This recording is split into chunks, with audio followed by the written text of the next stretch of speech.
Hi friends, आज जायचे ऑर्डरला आणि 5ला उठले. त्याच्या आधी सुटले होते, पण रेडी व्हायला घेतलं 5 वाजता, कारण की मुलांसाठी नाश्ता आणि दिवसभराचा खाऊ बनवायचा होता.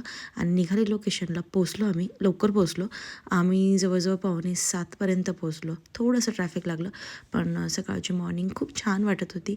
खूप मस्त असं व्ह्यू होता आणि फटाफट माझा एक लुक तयार होऊन गेला. जे ग्रूमची आई होते त्यांचा लुक झाला आणि तो खूप लवकर झाला, त्यामुळे त्या फ्री झाल्या. आणि त्याच्यानंतर मी घेतलं रेडी व्हायला ग्रूमच्या बहिणीला. तर थोडेफार क्लिप्स काढले आणि हे बघू शकतो, खूप सुंदर असा लुक झाला होता तिचा. हेअरस्टाईल ही इतकी सुंदर वाटत होती ना. थोडीशी वेगळी अशी हेअरस्टाईल मी केली होती आणि खूप सुंदर वाटत होती तिच्या लेहंग्यावरती. मल्टी कलरचा लेहंगा होता, खूप मस्त ऑसम वाटत होती ती.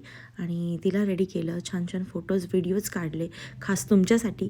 तर प्लीज ह्या व्लॉगला लाईक करा, शेअर करा आणि सबस्क्राईब करा. आणि हा व्लॉग